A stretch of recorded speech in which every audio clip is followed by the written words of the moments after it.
here. I think we had a difficult job of starting and setting the tone for the entire conference. So good morning, everyone.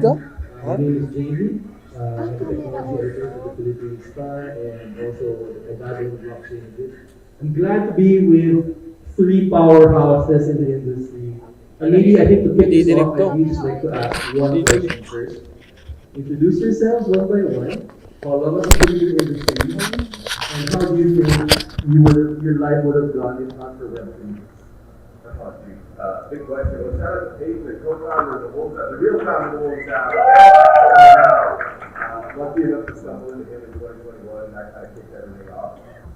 If I didn't run into Web3, I would be still doing dance videos on YouTube probably, which is a path that I was ready to culture then. So grateful to be in video games like I think everybody who's doing this, to be able to work on something that we're super passionate about. And it's a blessing every single day to meet more and more people that have so much in common with. And to be in an industry where it's actually very comfortable to do something you're passionate about is something I would trade for anything. Great. Yeah. On the way But first, I gotta say, GM Manila! Alright, yeah, so Timer on. Very introduction. I'm a content creator and also a advisor and also a investor recently. I have been in the industry full time for 3.5 years now, okay? It's been all right. And yeah, if I wasn't doing this, I'll probably soon be doing TikTok dance as well, like learning from the Simon brother and stuff like that, hopping on set and stuff like that. Yeah, having been good and excited to share this with you. Whenever nothing interesting was happening in the space. And luckily, if you find enough smart people and are passionate enough about the industry, you can still have compelling conversations. But it took 8 people to show up to a panel every single week for whatever it's been 140 combined episodes in order to build that community and to commit to something that's of quality and not just screaming about token going up or down. And so it's really a group effort, and I think so much of it is what everybody here is already doing, which is like finding your cohort of people that are going to be who you build alongside, and how much that can uplift everybody around you as you go into the good times, hopefully not too far away, Yo, throwing back to the lows, I remember 2022. Whoa, that was crazy. Why? Is because there's not much game releases. You have to still make content and to stay afloat. For me, I had to find different ways. At one point, I almost fired Emily because I told her like, I can't sustain myself anymore. I had to find different ways to sustain myself as a content creator. And then through there, I managed to find, just like what Alice said, I managed to find some games that actually re-sparked my voice in the gaming space, and at the same time sparked my passion in gaming again. And that game I remember vividly was The Beacon, back in I think October 2022. And till now they're still building. The team was amazing and they trusted me and stuff like that, and I get a lot of opportunities. And like what Sam said, is the people in the bear market, you're able to see who is really gonna be, really building and not just here for the short term, like what you said, the hype and the speculation and all those stuff. So yeah, I'm very grateful for the lows, and right now, like Gabby said, we are able to enjoy the highs together, and we're not even started yet. That's the best part. And like guys, this green room is gonna spark the gaming bowl. Yeah. Just a follow-up question. You mentioned a while ago that you found some games and then they just decided to sponsor. Maybe you can talk about that a bit. Like, do the games find you? Do you find the games as a creator? What goes on in your head? Like, I'm desperate for money. What is your priority in that? What's your frame of mind in that particular moment? No, that's a great question. There's a lot of games that find me and they are very sketchy and very sus. And oftentimes What? I honestly, hopefully none of the. honestly, it's been a while. I can't remember some names, but like, I wouldn't trade that small money for my brand and reputation. I'm sure the content creators here on stage are able to attest to that. So for me, I was still able to find good games and work with them in a way or two. And yeah, I think That's that. Ali, I'd love to hear your thoughts. On the low point or The low point okay, first, yeah. gotcha. Yes. So Parallel announced their ambassador program earlier this year, and that was sort of the tipping point or the catalyst event of the Web 2 versus Web 3 Hearthstone versus Parallel feud, public feud. And I guess that was the first time it really went like public of like people knew that I was into Web3, pro crypto and everything like that, but that's when it really became a big deal to people. And, you know, again, I've been doing this for almost a decade. So, you know, my peers and people that I have been around for 7-8 years that have respected me were very quick to throw me under the bus, call me a scammer, call me a grifter. People that were my friends, you know, seemingly not so anymore. And so that definitely sucked, you know, getting DMs like, I used to respect you, you're not a good person, you know? Like, when people attack your character, it really sucks.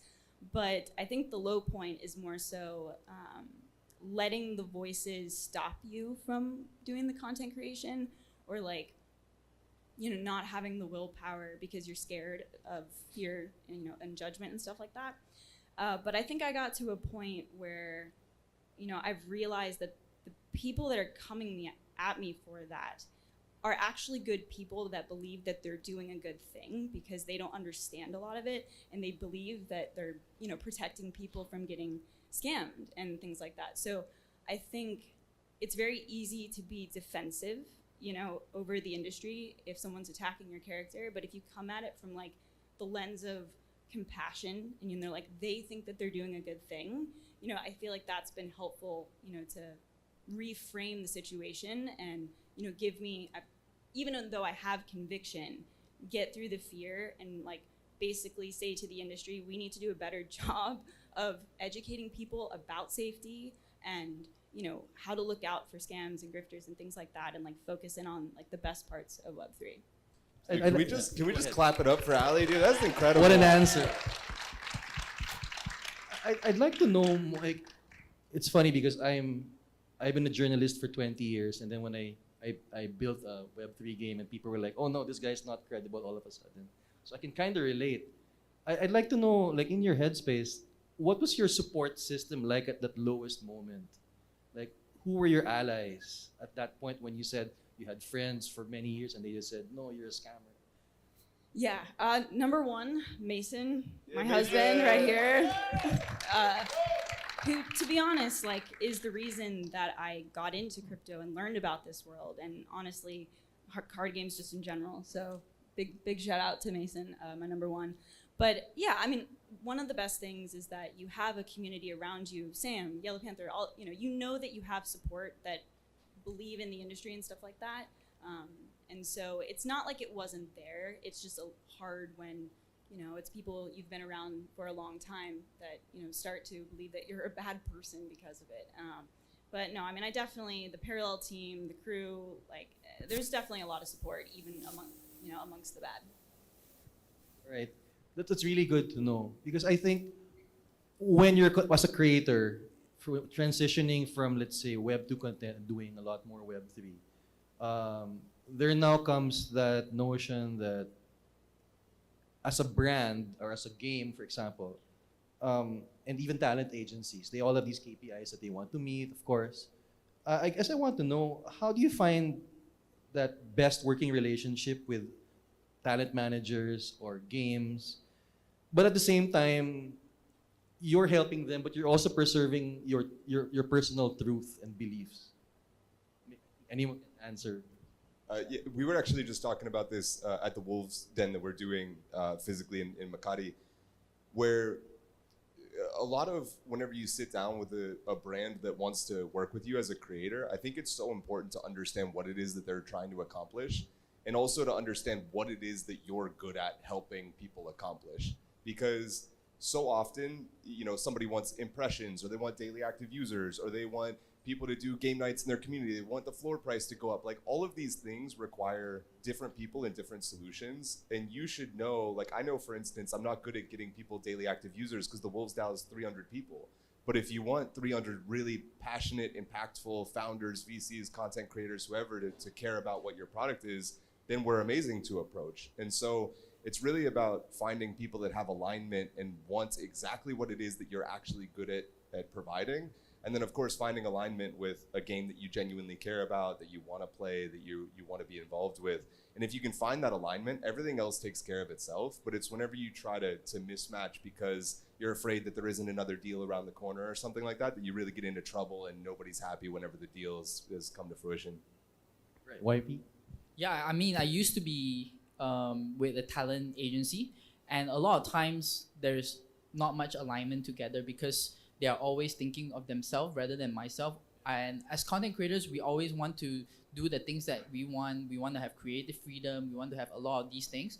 But a lot of times they just want money, right? They want to use your brand and leverage on it, and then to sell you as a package and stuff like that, which is ultimately why I'm right now independent and also run my own gaming grid and community.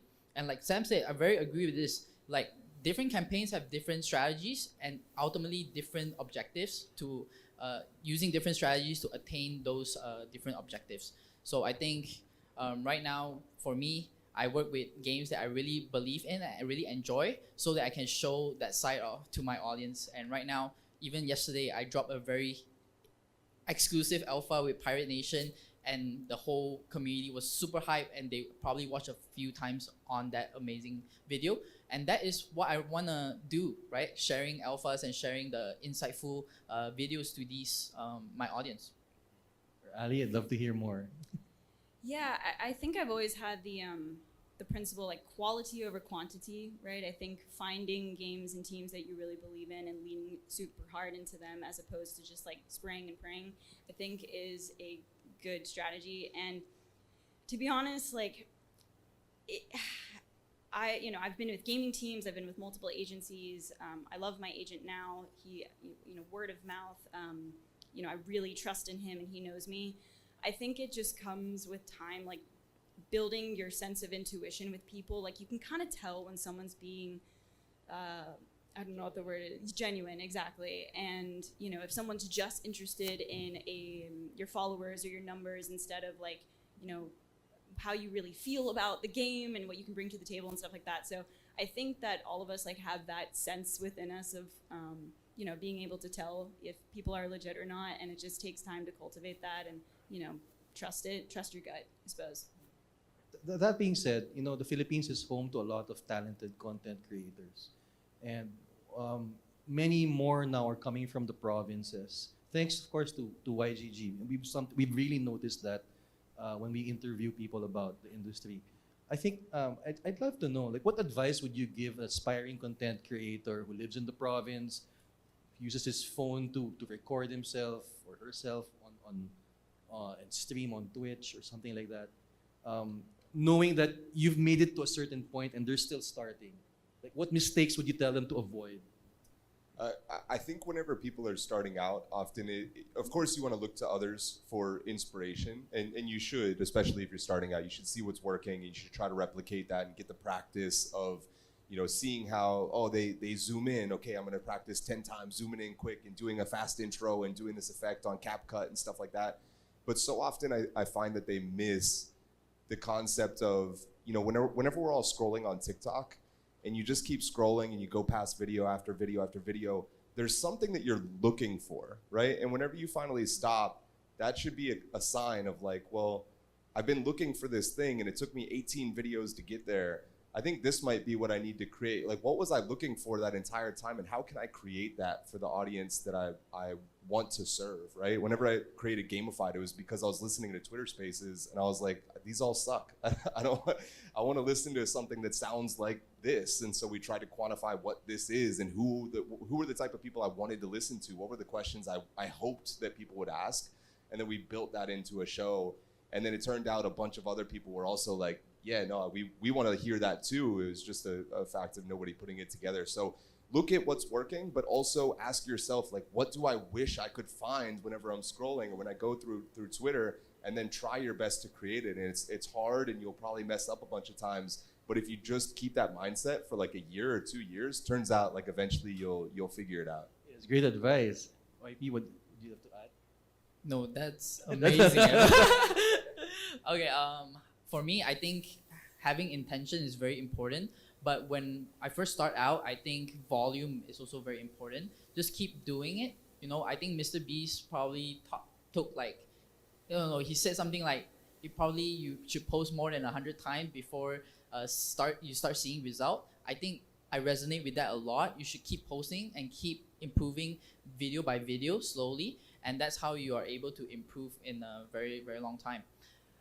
But lastly, I think I would say is, you know, just try to be consistent and not just like suddenly you have a motivation and suddenly you have no motivation and then suddenly motivation again. You have to just keep showing up daily. Ali?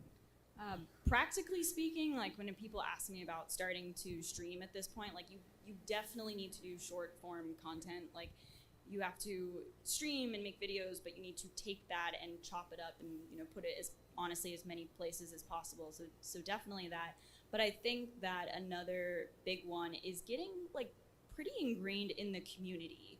You know what I mean? Like if you love a game, go into their Discord, make friends, you know, say, hey guys, I'm going to be streaming at this time, or like, you know, I made a guide about X, you know, whatever it may be. And so I think that people are really willing to throw support your way if you're passionate about the game and, you know, you're excited. And it starts small until one time, you know, you post a TikTok that gets hundreds of thousands of views, right? But it has to start somewhere, and I feel like you really should lean into community. It's really great advice from the three of you.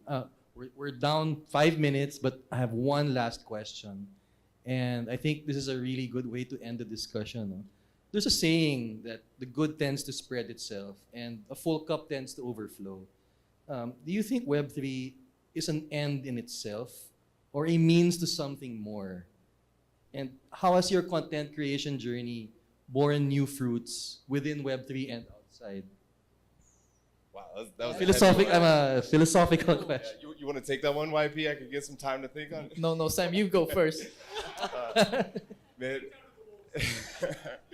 Yeah, dude, I mean, so much has already come, and I always say Web3 gaming is inevitable, and I think when you look forward far enough, there's so many different pathways that this evolution of technology could take.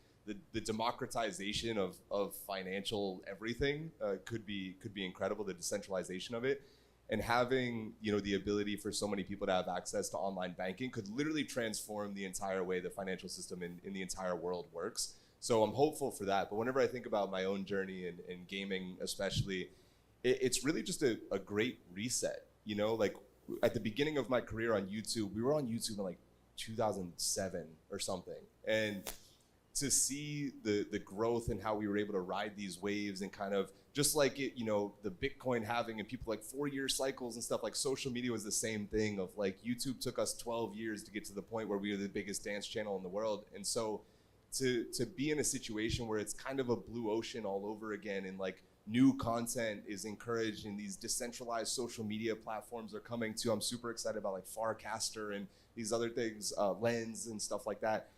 We don't know who's going to win, but it's this amazing opportunity for people that can't break into Twitch, for instance. Like you were saying, you can't just turn on your live stream anymore. It's just not possible.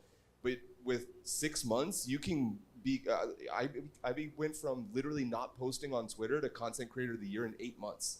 It wasn't even a year of making content. Like you can turn your entire life around faster than ever with the internet and with Web3. And so, of course, the technology is great, but the opportunity just because of a new emerging financialized industry is incredible, and I hope people take advantage. Wow. Ooh, well said.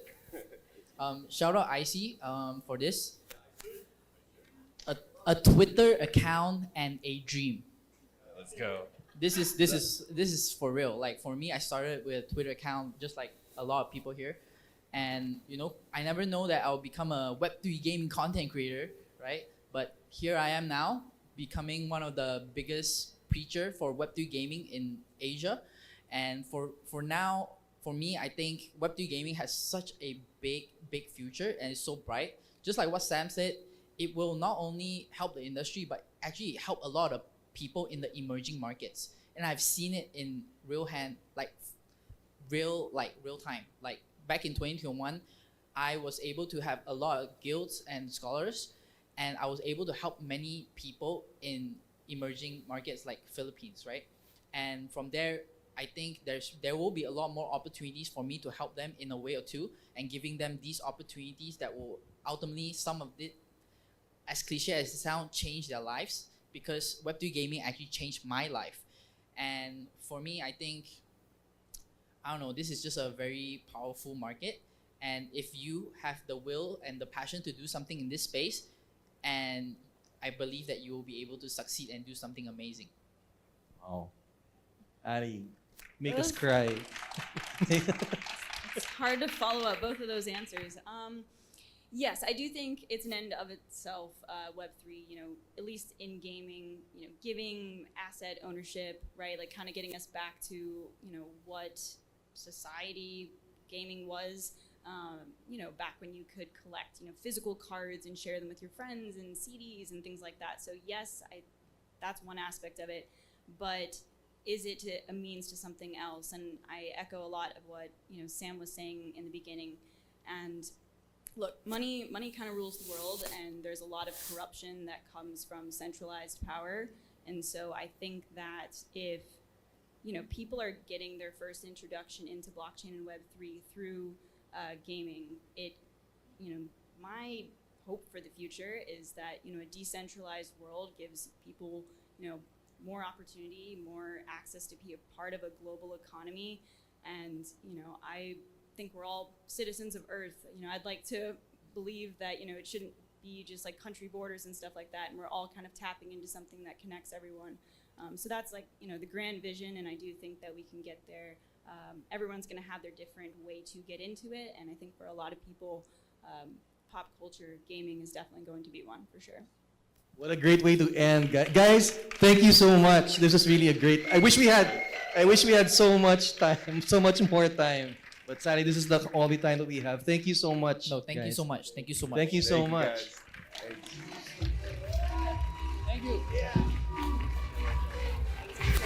you. Great panel. And Alliestrasza for a great session. We have